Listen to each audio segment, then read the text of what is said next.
Good morrow, I'm William Shakespeare, and today I'm going to answer your questions on why you study Shakespeare.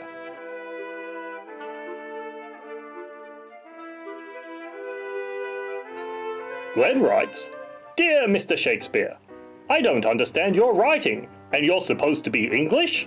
How come you wrote like that? It's way too confusing." Many students are turned off my plays because of the text, but don't let that discourage you. I wrote 37 plays and 154 poems. You must understand that people did not speak the way that I wrote in my plays. When you and I speak in everyday life, we speak in prose. That is, there is no particular structure to our dialogue. My plays are a mixture of prose and verse known as poetry. I wrote in this style so the words and performance could be more dramatic and poetic. My words set the mood and atmosphere of the scene and to show the relationship between characters. Now, like yourselves, I made omissions to words. That is, I left out letters to abbreviate them like you do every day. You may hear someone say, "Hello, governor," or "G'day, mate." These are examples of how people leave out letters to greet someone. Similarly, I did the same with a number of words. Let's have a look at some. When you see the word "tis," this is short for "it is," as in this quote from The Taming of the Shrew. "Our purses shall be proud, our garments poor, for 'tis the mind that makes the body rich." When you see "o'er," this is short for "over," as in this quote from Macbeth.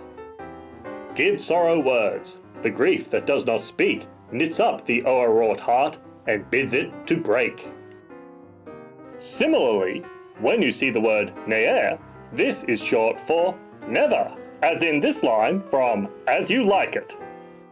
"Wise men ne'er sit and wail their loss, but cheerily seek how to redress their harms." You will also come across the words thou, thee, thy, thine, and ye in my plays. Thou means you, when you is the subject of the sentence. "O Romeo, Romeo, wherefore art thou, Romeo?"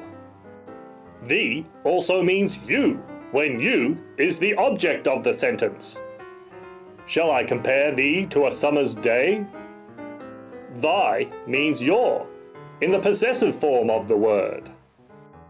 "Deny thy father and refuse thy name."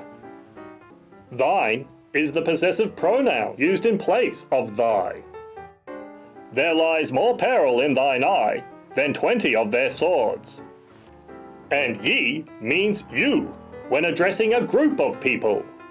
"Weak masters thou ye be. Peace, ye fat guts." Another tip to keep in mind when reading my plays is do not pause at the end of a line unless there is punctuation. When love speaks, the voice of all the gods makes heaven drowsy with the harmony. "Hear my soul speak. The very instant that I saw you, did my heart fly to your service." Finally, you will come across words that may require some translating. Although many words that I invented are used in English today, other words did not catch on. Here are some examples. Smilets. This was used in King Lear to describe an attempted half smile. "Those happy smilets that played on her ripe lip." Desponge. This word was used in Antony and Cleopatra as a verb for when it's pouring rain. "The poisonous damp of night desponge upon me." Slug-a-bed. This word was used in Romeo and Juliet to describe someone who sleeps in.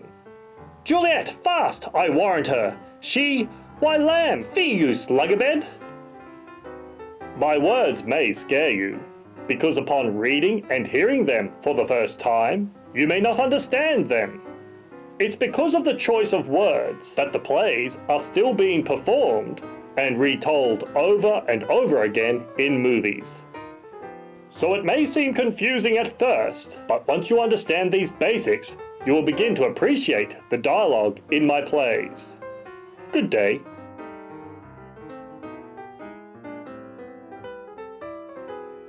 If you enjoyed this series of videos, please subscribe to our channel. Also, be sure to check out our website, grubelsmedia.com, for more engaging and entertaining videos. They're probably not as good as my videos, but then again, they can't all be Shakespeare. Subscribe today!